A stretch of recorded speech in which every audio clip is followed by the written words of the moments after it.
again for those who are here in person, and welcome to those listening after the fact. I am Michael. Deal with that. Duly noted. And I'm here with Loki and a few other people. Let's talk. Really cool people. What are we talking about today, guys? Fucking Mabon. We can swear, right? Okay. Motherfucking Mabon, bitches. Okay, so we had this like really cool little fucking thing. We had a couple of fucking awesome things that went down. We had like kind of a it's pagan gangstiving in a way. So we had a feast with some loved ones. Talked about some fucking things there. Had a lot of fun. So for those who don't know, when you say Mabon is pagan Thanksgiving, what is Mabon in the Wheel of the Year? Mabon is the autumnal equinox. It is the time when the fruit is being harvested. It's after Lunar, after we've dropped the identities and the things that are no longer serving us. Mabon is a time when we take up the things that will serve us in the coming year. Commit to those things. See how our integrity is going to show up in the world around us and in ourselves over the next wheel. So that was some of the vibe as well. Yeah, Mabon has those themes of harvest. It's the second harvest out of the big three harvest Sabbats on the wheel. And it was two things for me. Mabon is the time of harvesting and being prepared to switch your focus in abundance to the harvesting. I actually just got a big sign on a spell that I've been doing all through the summer and kept asking for more abundance, more abundance, more abundance, and then it finally stopped me and it was like, stop asking and receive the abundance. Yeah, let it come in. Yeah, and I was like, oh, this is the exact perfect time of the year for that. So it was actually kind of cool when your spellcasting calls you out and is like, you're doing me wrong, right? You know? That was another thing I want to talk about is how spells morph over time. Well, actually, a quick question. So we're talking Mabon, right? You were talking a bit about the abundance. I'd actually love to hear from Lyra, because you facilitated the Mabon ritual, right? Oh, yeah. So, as a pagan practitioner, how did you want to set up the Mabon ritual this year? What kind of pained you to make you want to do it? Yeah, so this time around for Mabon, because I've had a couple, and a lot of them are, and we had one recently as well, where a lot of it is oaths to the self and squaring your identity for the next, coming wheel. And I was once told how, like, the equinoxes and the solstices were kind of almost more mellow, whereas cross quarters were a little more impactful or intensive. And I really wanted to take that idea to its absolute extreme, because so many times that I've gathered for a Sabbat, we make circle, we do whatever ritual working we're doing, we close the circle, and then we ground, which commonly includes like a feast. People have brought food, you eat food, and it takes you down. What I wanted to do was feast as ritual. I wanted everyone to come in from their summers, their springs, and the long winters that they had gotten through, and I wanted to hear what y'all brought in. Because it is, the wheel is associated with just, agriculture. It's the seasons. It's all of these things. And just like Mike was saying, if you farm every day, you will never actually eat what you're growing. Like, it's time to sit. And whereas Lunasa was where we cut away a lot of what we didn't need, Mabon, I wanted to be almost a bragging night. No, not a contest, but like literally everyone showing up and saying, I made it, and here's what I have. Mm-hmm. And so rather than having everyone show up at a certain time and make circle with me, I, with Loki's help, established a circle and sacred space before anyone showed up at all, so that you could literally just come in and sit. And we spent all night just eating good food and having good conversation. And I mean, we made it another year since the last Mabon. And that's... The last Mabon That was a lot. intense. Are y'all familiar with what we mean when we say cast circle? No? Yeah. So in now I'm not the most qualified person to talk about this here, but Go ahead. when we're saying ritual, when we're saying circle, in the pagans community, and I'm OCD about audio, Yeah, sorry. do it. In the pagan community, what Lyrinel's talking about are, you can look at the year as a wheel, right? So we have 8 Sabbats traditionally in the pagan community. And Mike's gonna draw a diagram, yay! And so a lot of witchcraft, at least we're mixed, we're eclectic pagans. So what that means is we kind of pick and choose from a lot of different practices. Mike has a lot of background in Welsh witchcraft, if that makes sense to you at all. And Loki is more northern tradition, but we all take a lot from each other's traditions. And so casting circle is the intention of bringing your energy into a protected space so that you can do your magical working, if that makes sense. One of the things that we like to quote Penzac a lot here, so Christopher Penzac's a pagan author, a witch author. He talks about how magical protection often attracts things because it's kind of like a flame in the middle of the dark and moths are attracted to it. So the whole idea of casting circle is to create a protected space in which you can do your magical working. So I just didn't want us to be talking in code and you guys are like, that's cool. I have no idea what you're talking about. And like most magical traditions typically have like it's one of those through lines you find in a lot of traditions is that the very first thing to setting about spell casting is making sure you're in the right place and making sure your place is the right space. And casting circles a great way to get everyone in the right headspace. And so generally, when you're in a ritual, it's basically a point where you can celebrate each of those 8 points is what we're talking about. And so generally, we might have 4 different people call 4 different elemental quarters, or we might, there are different roles that you can participate in order to do a ritual.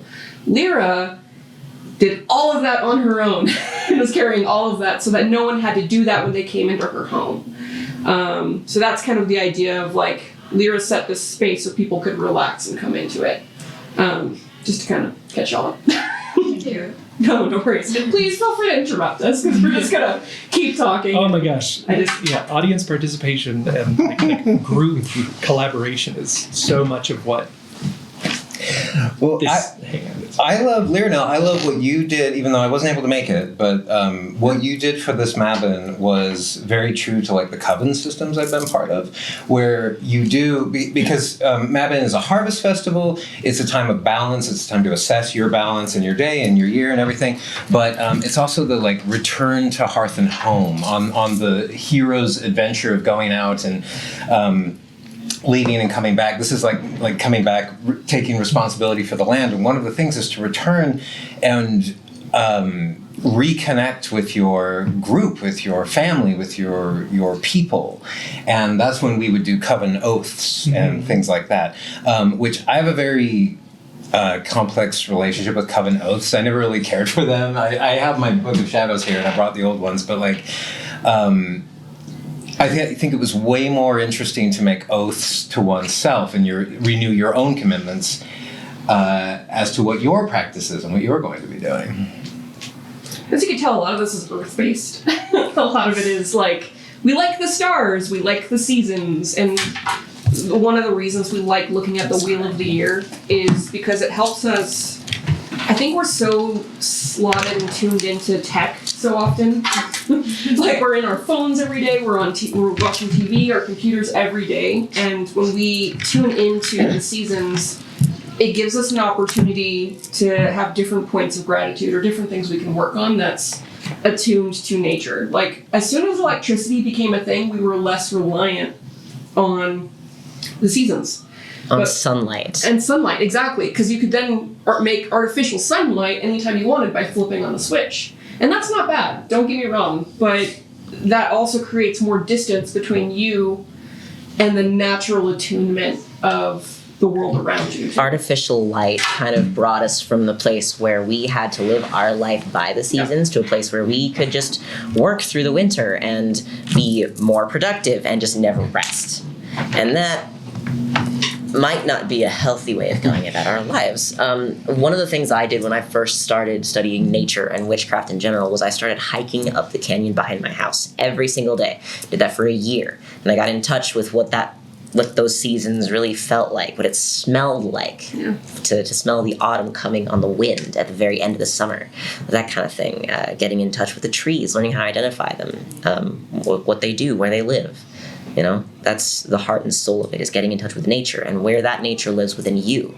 The other thing I learned was how I interacted with nature, where I fit, and what resonated with me. That's what this is about. That's the good stuff. That's the good shit. So sorry, I kept interrupting, but now we're talking Mabon. We're talking. You were talking specifically about Spellwork, Loki. Yeah, so like some of the spell work, and there's been some spell work going on, but going from summer to fall, if you continue a spell through a couple of different seasons, it's going to change. The energy of it is going to change. And even if you're not continuing through a couple of seasons, I just did one recently that I started it as one thing and it morphed really, really quickly into the thing that was at the heart of what I wanted. I thought it was an attraction spell. It was not an attraction spell. It's more complicated than that. Yeah, it's really wild to see your spellcraft actually change as you're performing it, and it becomes more of what it meant to be. It's alive in that way, and if you let it change and let it be alive instead of trying to force it to be what you started out with, your magic gets more powerful. It's delicious. Since it's Mabon, we could talk a little bit about balancing. Let's talk about it. It's a time of equal point of light and dark. Autumnal Equinox. Ooh. Yes, the Mr. Tumnus Equinox. Mr. Tumnus Equinox.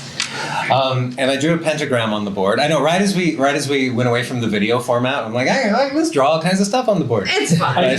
But here you are.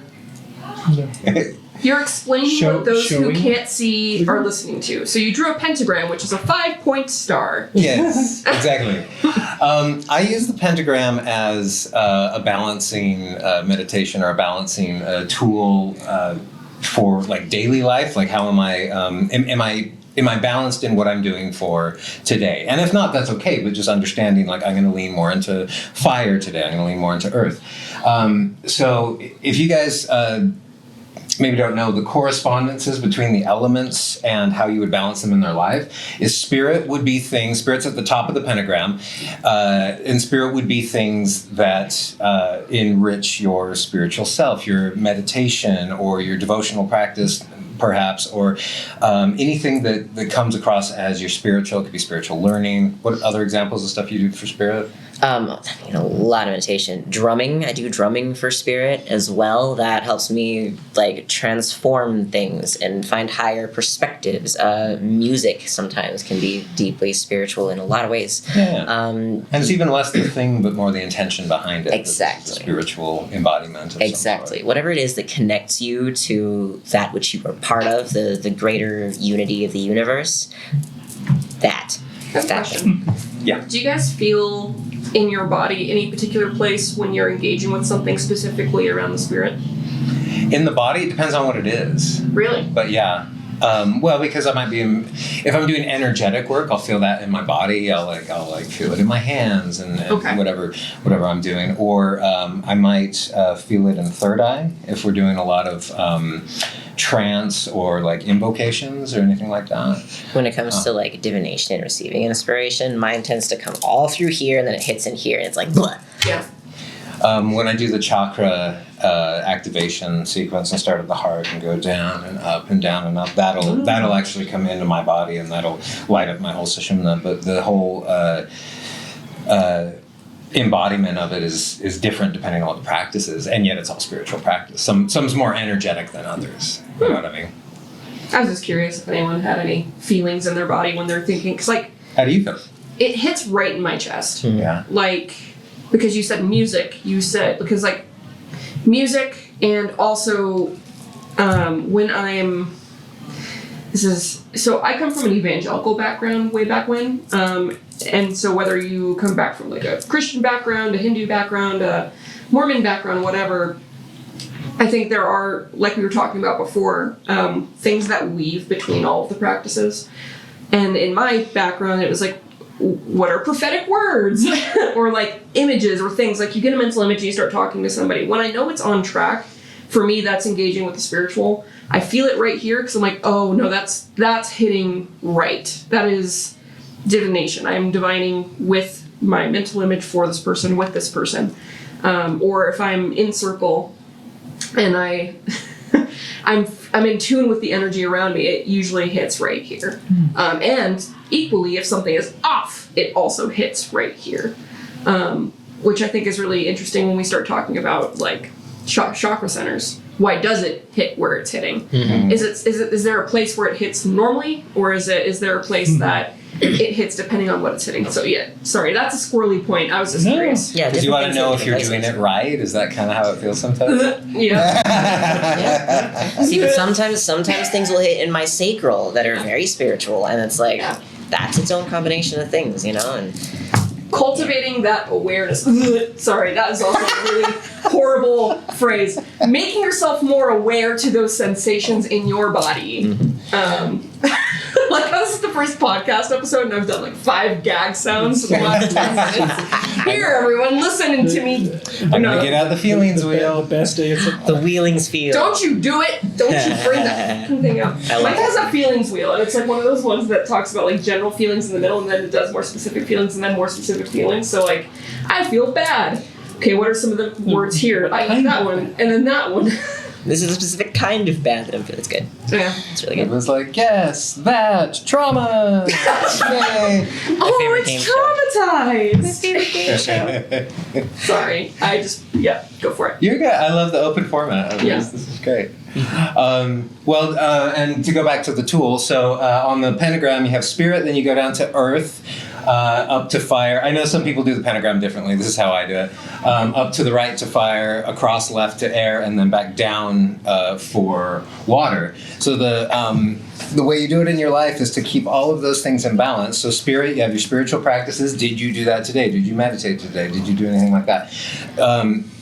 Also, this can be... Well, let me go through it first. So spirit, and then earth would be your body, things with your body and strength, having a mind to your nutrition, having a mind to your exercise, how you're maintaining your body. Your physical space as well. How is your home? Like, are you in a clean environment, or is it messy? Do you need to take care of that? Yeah, If it's like we're a also- correspondence to your root chakra if you do that system. If you're talking earth, though, does that also not correlate to abundance or pentacle? Yes. So Abundance your as well. finance, too. Yeah, your finances, all those things that take care of your physical body in this physical world. Yeah. Yep. Provision. Yep, going up to fire is your passion, your will, what is exciting you, what you're trying to build, what you're trying to do, what you're engaged with. What do you desire? What do you want? Shows. Across to air, that was, for the system I grew up in, it was knowledge and wisdom and the learning and academic endeavors, as well as like aspects of surrender and reception. Communication and seeking to understand. Yeah, and just like Last Airbender, the way that you approach a problem through air is different than you approach a problem through earth. You might come at it from a different angle or something like that, whereas earth you're going to power through, that sort of thing. And then back down to water is your emotional, your heart, your emotions, interpersonal relationships, and dealing with, your traumas and your internal world. The weird And things like squishy that. parts of you. So you can see how you could use the pentagram framework to make sure that like your day is in balance, or if it's not, just understanding where it wasn't and why. Maybe it was more on the emotional side. Maybe you hit water more, or maybe it was it was a rest day, so you didn't hit your body as much. But you also hit your body in different ways because you had like recovery, nutrition, and things like that. And rest can also count as earth, depending on how what you're. The other fun thing is the things that you do for each element are gonna they can bleed across into each other, right? For like journaling, for example. Journaling for me can be spirit, it can be water, it can be air, depending on what I'm journaling out and why I'm using that tool. Yeah. Yeah. But just like, get did you creative with it. serve that point on the pentacle? It didn't. Exactly. Journaling doesn't always have to be that one thing. Precisely. So what is why, okay, this is an elemental question. We say pentagram, but then when it has a circle around it, it's a pentacle. Yes. Why is that? I don't really know the Damn it. The suffix, Latin. No, I mean, like, Greek. having a circle around it, doesn't that represent, like, the wholeness of all things? Or, like, what is it that represents this? Like, why is there a circle around it? I've seen a lot of okay. different representations for why, and I Yeah. think they're all valid. Yeah. Like the old logo that we had, the circle was the Ouroboros, the snake eating itself, and that was what that symbolized. But that's not what the pentacle is for everybody. Yeah, that's the fun of it, is it's kind of up to interpretation. It means what you want it to mean. For me, I like to use kind of the open star to represent the elements and stuff. The circle around it adds a sort of shield of protection, or the sense that all is one for me as Yeah. well. That's what I like to do with it. I like that it unifies the 5 points. Yeah. That's what I was wondering. I don't think there's a standard answer for it. That's cool. I think I've seen it interpreted as a few different ways. So, Yeah. so this is something you could do just in the concept of balance to balance your day, but also at Mabon at a time. This is a great time to use this to think of like how you're balancing your year. Maybe reflect on, did you get enough Earth energy in your year this last year, and do you want to change that? Do you want to balance your pentagram a little more differently for this year?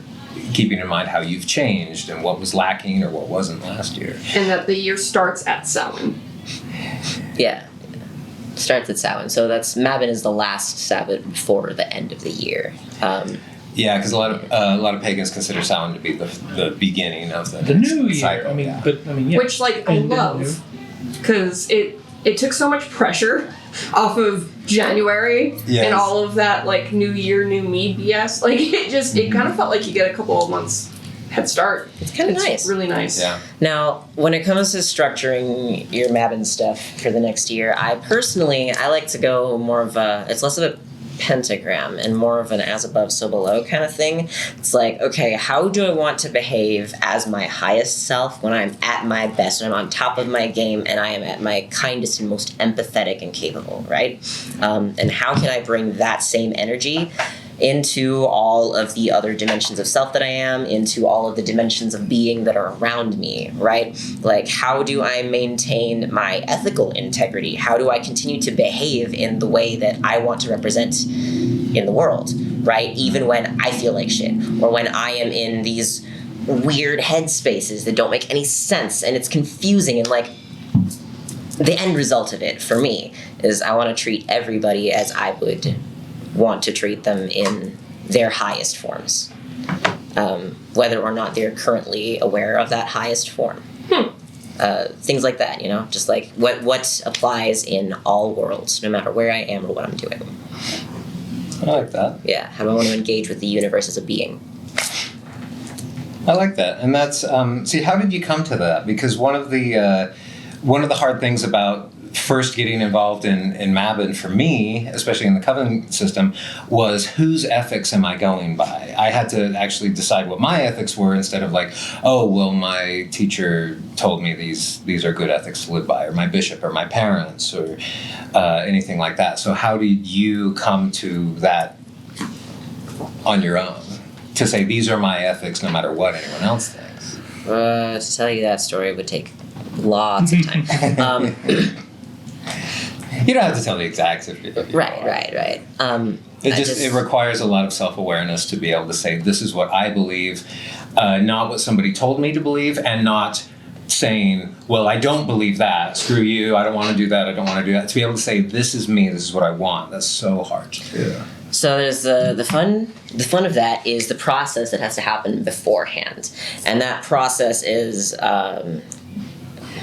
different depending on each person, but I'm very stubborn, so it was fucking grueling.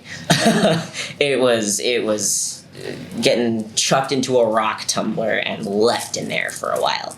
My 20s were a lot, my teens were a lot, my whole entire childhood was a fucking lot. And I had to come to a point where, in seeking right relationship with everything, right, which has always been important to me, I had to stop caring what other people were telling me and start listening to what was going on in here. You have to break away from what your parents teach you. That is the hardest part. Everything your mother taught you. You have to stop giving a flying fuck about that. People are real touchy and sensitive about their moms. You have to let go of all of that. All of those roles. Oh, I am this person's child. I must learn from them. I am this person's subordinate. I must take order. No. There is no authority over you. That does not exist. You can work in conjunction with and take what you want and leave the rest. Yes. But you are not beholden to. Correct. The only person you have to live with for the rest of your life is you. Not anybody else. Anybody else can disappear at any time. But if you can live with yourself for the rest of your life. I was just thinking about something like this earlier, where over my time as an independent writer, I have come across many entrepreneurs, and one of my clients goes and finds the clients and just gets me the work.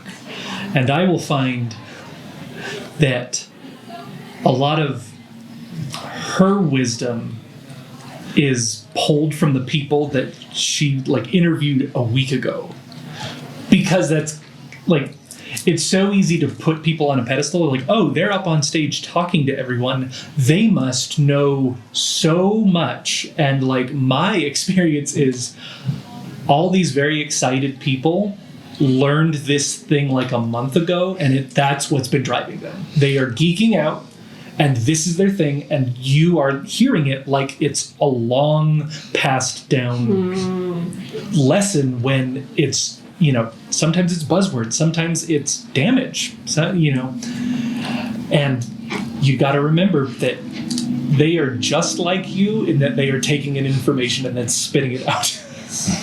Yes. That is why listening is more powerful than speaking. If you understand what's going on around you, if you can pay attention and observe, your actions will be more effective. You will be able to take better care of yourself, That's so hard as a verbal processor, BT dubs.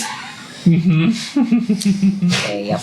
As a verbal process? I am such a verbal processor. Yep. I have tried. It's really difficult for me to come up with the thought in my head and then say it out loud. It's I have an inkling, I need to say something, and then I say it and the words are the thing. It's kind of like that conversation of, do you see the thing in your head or do you see words in your head? Aphantasia and the like. I process by talking, and I think that can be disruptive, but I try and listen so that I can form the thought, but it's hard. Now, I'm also a very verbal processor.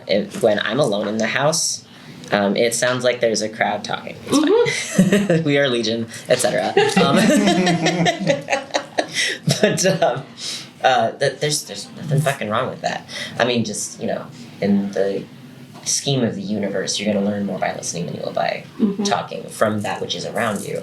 But when you want to learn what's inside you, talk it out, or journal it out, or sing it out, whatever it is that expresses it. Because sometimes when you hear yourself, you're like, oh wait, no, it makes sense. That's part of what this is as well, is getting to speak the things that you're not able to speak in your daily mundane life. And sometimes you do got to listen to you. Sometimes that's what you're learning about. To know yourself is a core tenet of witchcraft and existing on this planet in general. So, yeah. Did anyone have anything they wanted to share in the sense of Mabon, if we do a little mini Mabon share right now, that would be either what ripened for you that you've been harvesting right now, or recently, or one of the commitments that you've made to yourself? Is there anything anyone would want to share about that? Or would like to make for yourself if you haven't yet? So, at the top of the last wheel, I did a point or a goal for each one of the correspondences. For me, Earth was... no, not Earth. What was it? So, for Air, which was intellectual, I wanted to do a Death Doula course, which I did do. It was an 8-week course. I learned a lot about the active process of dying, and then also, how to work with someone through that. And once I get back in a better space, I want to be able to volunteer in a hospice environment to help do that, and be someone who holds vigil while someone actively passes. That was something that I got done, and I did it. I also wanted to get 4 gigs for Ave Melody, which I think I assigned to Earth. No, I assigned that to Fire. And I got like 7, which was awesome. I got a tire spell to teach you. Yeah. Like a money Ave spell to Melody put is on your Roxy's tire. audio company. Yeah. It's super badass, and she's amazing, and she does event sound, and it's all fucking glorious. That's Ave Melody. Check out Ave Melody. We love her. Why, thank you. So, like, yeah, we did, like, I got, like, 7 gigs for that this year, which was wild. I did not take care of my body this year, which I wanted to take care of. That was Earth. And I was like, treat my body more mindfully and, like, understand that what I eat is fuel and, like, move it because I feel better. That went out the total freaking window this year. So Harvest is also recognizing the fruits of what I did and also the chaff of what didn't harvest. And then maybe resetting, for the expectations for next year. Yeah. I think that's fabulous. Each day is new. And that's a chance to goal set and do things differently or just reprioritize. Not that you did anything wrong or something was lacking, but just like, okay, well, how do I want to do that? Because I personally have a tendency, if I'm not careful, of kind of beating myself over the head with the Pentagram framework. Because I'm like, oh, I didn't get all my balance out. And I just feel like anxious and aggravated over not being in balance. And that's not balanced either. Yeah. So What is balanced is knowing that tomorrow is a new day. yeah, and not holding myself, oh, I didn't get my air in today. I'm like, well, I'll also. Yeah, start with that in the morning. Yeah. You're good. So rephrase what you're asking again. Sorry. Oh, we're What, asking the room? Yes. If there was anything this year that you've accomplished that would want to share, something that's ripened that you're harvesting right now, and or something that your principles for your journey. Yeah, what are you? coming Yeah, what is there something you're taking forward? Yeah, a commitment or just a principle. I'll read you a couple of my own. Yeah. By the way, the way I phrase these is in a witchcraft sense, which is when you're working law of attraction and manifestation, you don't concentrate on what you don't attract what you want, you attract what you are.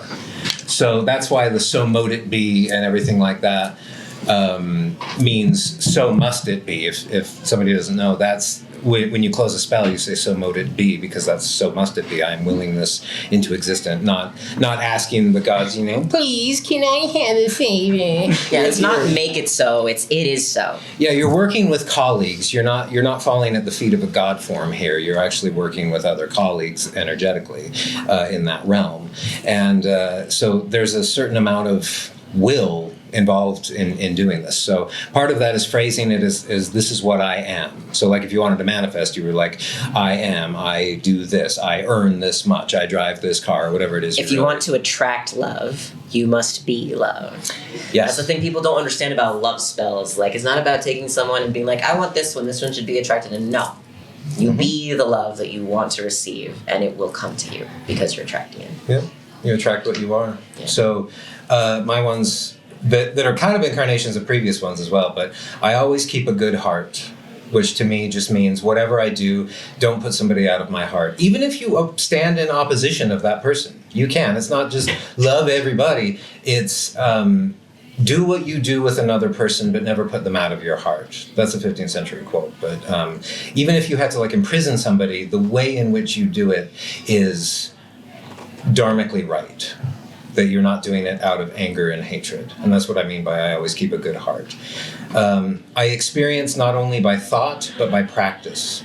I learn a wide variety of arts and methods, but never fixate on only one. I feel the essence that I cannot see on the surface, and I do nothing in vain, for the energy and time I have is limited. And this is, in my Book of Shadows, this is first page. After the table of contents, it's just boom, my personal principles for my spiritual journey, and that's what I'm carrying with me forward into the next year, as well as just kind of a rededication to karma yoga, which we can talk about later if we still have time. Anyone else want to share? About 8 years ago, it was a fun little thing where I went to summer camp, which is what I call jail, because I was in there for the summer. And it sucked a lot, and I learned a lot of things about the condition of the world and the country that we live in, and I have wanted ever since then to do some kind of fucking prison outreach or something in a pagan kind of way, because all you got in there is like the J-dubs, right? And they're like, come and join our cult and everything will be fine. There's a lot of people in there who are very, very staunchly, loudly, noisily Christian. And that is great for them, but some of us are doing something a little different. And over the last 2 weeks, I have received the opportunity to go and do a Sunday service at the Utah State Prison. Really? Julia contacted the chaplain, and they have been talking about it, and she was like, hey, get on this. And I'm like, yeah. 8 years. 8 years. That thing's huge. I've been wanting to do that ever since 2001. Hey, y'all want to help me out? Like, there's a volunteer form to fill out. Genuinely, yeah. Yeah. Hell yeah. Sorry, that's really exciting. I'm so excited. Yeah. That makes me real happy. Yeah. Yeah. I'm gonna teach people like meditation, sigils, fucking manifestation. I'm gonna get some Damien Eccles because duh. Like, it's really good. Yeah, Damien Eccles learned his stuff in prison too. Exactly. Not that that has to be the method. It doesn't. But you can. It can be. First off, probably. If that's where you are. Chapter then- 1, go to jail. Yeah. Well, you either get the money from the bank robbery or you go to jail. Either way, abundance. See, the fun thing about life is that that's genuinely the case. There are no wrong choices. There's just the path you take, but you can choose the easy path or the shitty path. It's up to you. But they'll all take you to the same place. Last year's Mabon, I made an oath to love the friends I was circling with and love myself first. I genuinely thought that this last year would be like me making a part-time job out of like keeping all my friends well. Like, I was working a part-time job. I felt like I was like, you know what? I can like put some like real energy into this group and see what happens. And things fell apart. And this last year has been the oath stayed. Like, love myself to love my friends. It's just that this year turned into a really rough crash course on you actually are not loving your friends the way you think you are. You're you're serving them. You're making them happy. You're keeping them accounted for so they're not mad at you. That is a difference. And like, you are so skittish and worried and fidgety that you like this year is about shattering everything you've come to know about you so that you can get to know yourself better. And so, like, I mean, from springtime to now, I mean, I have had to question deep rooted beliefs about myself and break them up. I really haven't like been gardening and tilling a farm. I've torn it all up just to see what could grow. And this year, going forward, not to get into too many specifics of my own personal direction oath, but I want to allow willingness and curiosity to overcome my paralysis. It's so easy for me to hold back until I have all the information before I do anything. And I can't do that anymore. It's not healthy for me. I need to take steps forward and be okay with what happens. That is very scary. But it'll be good. Very true. I like that. Does anyone else want to share anything? You don't have to. It's not Fight Club. Don't talk about that. Sorry. I broke the first 2 rules of Fight Club. You just wanted to. You contrarian you.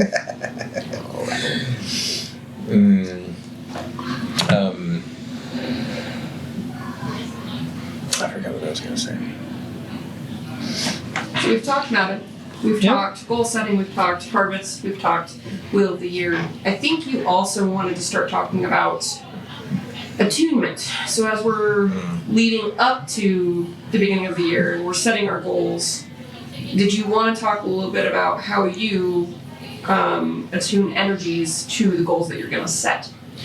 That's an interesting question right now because I'm feeling the change right now. In fact, just the other day on that spell, a spell failed, and we were like, "Oh, what the fuck happened?" Yeah, like we And- built up the energy and everything, and it's like, Yeah, and this is one that we've been doing all through the summer, and I was just like, "What the fuck?" And that's when we realized it was the spell was saying, or the entities we were working with said, "Stop asking." Like, I heard you, and it's coming in, and it has been coming in, and it's like, let me give it to you now. God damn. yeah. It's like, Mom, can I have some licorice? Mom, can I have it? And she's like holding it out. I'm like, take it. And you're so but please listen. Here are all the reasons I want the licorice, and I got like 50 cents, and please. Yeah, and so what's interesting now is because that spell was tuned with the solar cycle, the lunar cycle, and this monk and magician framework that I've been working under. And so now I'm in a waxing lunar cycle within the waning solar cycle. And the Oak King that I've been embodying all year is about to lay down. And it's been really weird because the waxing cycle is that generative, waxing lunar cycle is that generative, get things, new projects, and make it happen. But now the attention to that, instead of like generating more work, generating more abundance, which it was an abundance spell, it's about generating more active reception. It's basically saying there is abundance all around you. You are soaking in it. Now you don't need to ask for more abundance. You couldn't possibly not be abundant at this point. All you need to do is open your arms and collect it. Let the chest freezer open, and we'll shove things in it, man. Just open the door. Yeah. So I'm just sitting here under a waterfall asking for water, and I'm like, yeah, I got it. Yeah. but I need to collect it. I need to use it. I need to do that. And that was made really clear to me the other day on that, where I was just like, oh, I got what I wanted. Now just change that. So now my waxing energy for the lunar cycle is working the harvest, which is in the waning solar cycle. Yeah. Do you guys know what I'm talking about when I say that at all?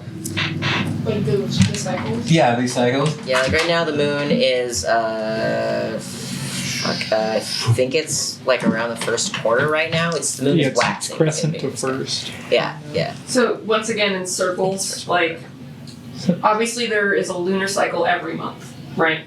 And you have the waxing, which is building, the waning, which is, because it crests at the full moon. That's like the micro, and then there's the macro of it in relation to the wheel of the year. So I think you talked about attunement in that, Mike. That's the challenge, is because I'm attuning waxing in the lunar phase, and actually that's backwards. Never mind that. But it's the same as this. Waning right now, because we're about here. So we're in the waning phase right now, especially just after Mabon. Now the sun itself, if you're doing solar attunement, the sun is fighting a losing battle against the dark, and you're getting. It's still more sun than dark, but not as far as heat and stuff like that. The energetic. But the days stuff. are getting shorter. Yeah. The actual literal solar, the days are getting shorter. So it's going to wane until Samhain, and then we just kind of have dead space from here to here, and then we start waxing from nothing again here. But right now, waning energy within a waxing lunar energy, waning solar energy and a waxing lunar energy is honestly something I've never done before, and it's really fucking cool. So the fun thing, right, is you can attune with the solar energy, and that's going to take you all year to do, but that means you're working all summer long without taking a rest, and you only rest in the winter, and that's wonderful.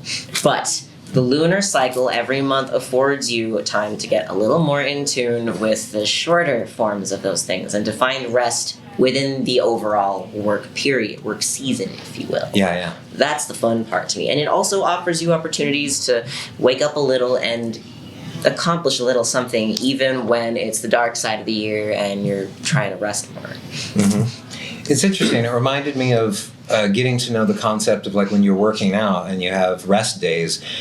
Rest days, I would just like sit down and do nothing and eat ice cream and play video games all day. It's like, it's not necessarily just dead rest. It's recovery. It's edification. What do you have to get back together? Like, that was a time when I would like clean the house more because I was going to be working more in a waxing season. Yeah. Or actively learning about a process or a methodology that I'm working on because I'm resting, and then in the next waxing phase, I would implement that and put energy into it. One of the things I love is that the waning half of the cycle really gives you the opportunity to let go of your anxieties about not accomplishing enough from the waxing half of the cycle. Oh my Holy God. shit. And then you can just let go of the worry and anxiety and be like, okay, well, this didn't work out. Okay, that's in the past. What do I do now? Mm-hmm. It's nice to just consciously take the time to let go of that before moving on. Because you don't have to build up all the anxiety and like, oh, I didn't do that thing 7 months ago and fuck. You don't have to do that. Yeah. Well, and I don't know about anyone else, but for me, I find myself running from one task to another. It's like, oh, I should do this. Oh, it's actually more important I do this. Oh, well, before I do that, I should do this, which will set me up better for this. ADHD. And just ADHD hell. Attuning to these cycles helps me put everything where it needs to go. And when I start going off to follow monkey mind on some project, I go, now hold on a minute, you're in waxing right now, you're still in the resting energy. Now there's things that qualify as resting energy, or like surrender energy, cutting away, you're still actively doing things. But that project that was like, oh, I really should do that, I'm like, great, next waxing cycle, it's yours. That's the appropriate time to be doing it. Exactly. It portions out your linear time so that you have time to be in balance, to do all of the things at once. You're not doing all of the things at the same time, but you are getting all of it done. Let time be your ally and your friend instead of this thing that's chasing you down, and your life gets easier. You can breathe more, your blood pressure goes down, all the good shit. Yeah, and what I love about these following lunar and solar cycles, the Earth itself is changing around you as you do it. It's supporting you, the energy of the Earth, the energy of things closing down for the winter and being more restful, or the energy of it bursting forth in the spring. All of that is the battery that you are living on, that you are standing on, is supporting you when you attune to this. And you can attune to any system, any, Tony Robbins or whatever that you're into, anything there's a million systems out there, but these ones actually take place in the world around you 24/7. And attuning to it, I think, it helps give you support. Exactly. And so this is all agricultural. I'm a little more hunter-gatherer in my spirituality. I have the whole law of the hunt thing going on, and this is the time of year when you're supposed to be making sure you have the fur and fat reserves to survive that winter, because it's gonna be lean. You gotta let go of some of your lifestyle, some of your habits. You gotta change some of that. Like, you gotta consume less. That's part of my thing. And then when you come back into the spring, there's a whole entire thing, and then it's more about the day-to-day, like, you have to respect the prey that you eat, because that what you eat becomes part of you. It's not a matter of hatred, it's not a fight. It's an absorption. But there's a whole thing there. It's fun. Well, and the flavor, too, attunement-wise, when you're talking astrology. Can you speak to how astrology influences how you attune your spell work? Oh, geez, astrology influences everything. I keep an eye on what sign the moon is in. This next full moon, it's going to be a full hunter moon in Aries. It's great. Following the framework of the zodiac is really helpful for me, personally. It being in Aries is going to be emotions about yourself, about your passions, about your individuality, right?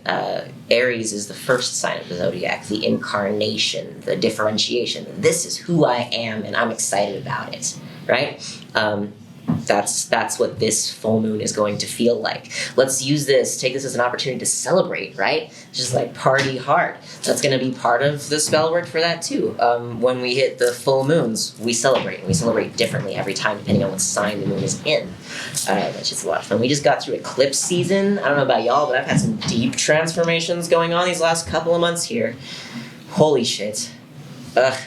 How does the sun sign affect what you're working in the moon, full moon sign? Because those are innately different, right? Is it going to be in Libra? Or is it Scorpio that the Aries moon is in? I mean, the Aries moon is in Aries.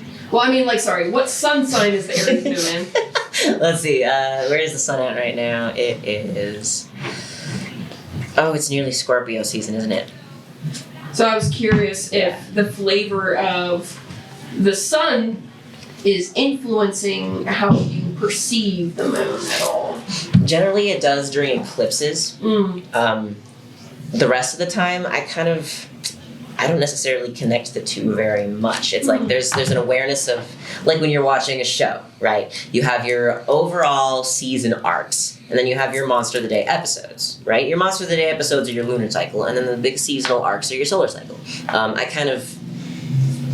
It's all kind of just doing that. But like the sun is in the same signs every time. The moon is going to be full and new in different signs every time that are just like not predictable. They're predictable, but they're not. They don't go in sequence like the sun does. Doesn't the full moon follow? So it's always the opposite sign? The full moon does not follow. You're not going to get an Aries full moon followed by a Taurus full moon followed by a Gemini and then a Cancer. It does not work that way.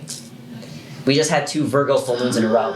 Oh. Yeah. I totally thought it was the opposite like that. No. The moon goes through those phases in sequence, but it does not. The phases are not going to be in the next part of the sequence every time. Okay. That's not how that works. So that adds a certain flavor. That does. Yeah, and you're gonna get more full moons in water signs or earth signs or air signs or whatever in a particular year. Pay attention to that too. Like if you look up how many full moons are going to be in water signs or whatever for the year, you're going to get an idea. If most of the full moons are going to be water signs, it's going to be a water year. It's going to be an emotional year. You're going to be dealing with your relationships a lot more, stuff like that. Does that affect how you set your intentions for the coming year? It can if you want it to. It often does for me. But honestly, the intentions for the coming year, I tend to do that on Samhain, and they're not. It's energies I'm calling into myself, so that's its own thing. Right, you're not like looking at the next year, tailoring your commitment to wind that path a certain way. No, I'm not Farmer's Almanacing that shit. I'm looking it up as I'm living it, and then I'm like, this makes sense. This is what this energy is doing. Okay, that's context. Now I understand myself a little better. I want to say that I really appreciate that about you, Loki, because I am so the person that looks at the almanac for the year coming up and puts it on the calendar and goes, okay, we're entering Libra at this time, and it's going to be this moon. Right. But I love that innate spontaneity in the way you wield your magic, because it helps me be more present with the moment rather than feeling like I have to accomplish something because it was planned. Yeah. I've felt that with you when doing magic with you before, and that honestly encourages me because I'm such a structured person. So the little chaos magic of Loki, it's a stretch for me to do, but it inspires me to be around. So I appreciate it. Thank you. That is very kind of you to say. I like bringing a little bit of air sign fun and fuckery into life. Loki's a Gemini and also a Lokian. That's how we do. It's a good combo, I Is think. that a term? Lokian? Lokian is a term. Okay. I thought I pulled that out of my ass, so I'm glad that actually is legit. Yep, no, July is our month for Loki thing. When the dog star Sirius rises, that's like his star. So that's it's like a whole thing. And then there's Sponge Cake Day, which I missed this year like a dumbass. September fucking 5th. Where we all offer cheap store-bought sponge cake to Loki. It has to be the cheap, shitty stuff. You cannot make it yourself. It cannot be fancy. It better be fucking cheap and shitty. So are we talking like Twinkies or? Twinkies are even better. Yes. Where does this come from? So, okay, one day on the internet, I was just browsing. I was like, a few years into my practice in a baby Lokian, and someone had posted on the internet, "Oh my god, look, I did this fun little thing, and it was cool. Like, I didn't have a lot of money, so I went and got some store-bought fucking sponge cake and put some strawberries on it and whipped cream and offered it to Loki, and he was like, sweet, awesome, and we had a good time. And then some other person was like, you can't do that, that's not a real offering, that's shitty sponge cake you got from the grocery store. And so of course the entire Lokian community was like, cool, we're gonna do this every year forever now. We're doubling down. Because why are you gonna sit there bitching about how someone interacts with their deity? Why would Loki not want cheap, shitty sponge cake and strawberries and whipped cream? Like, he enjoys weird-looking toys and fireball whiskey. Like, the worse something is, the more likely he is to enjoy it unironically and giggle. So, like, That's amazing. Yeah, that laughter and chaos and fun are, like, an essential part of my practice. Very cool. Well, that's about the time we take. Are there any questions about Mabon? Questions about attunement?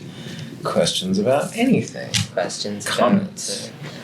complaints. Queries? Yes. Complaints. And blueberry pancake recipes. Yeah, especially the blueberry pancake recipes. Yep. Not enough profanity. Damn it. Come on. Well, shit, yo. I guess that's our time. Well, we're gonna cut off the podcast. Thank you for tuning in. Bye, podcast people. We'll get to the interesting stuff after we cut.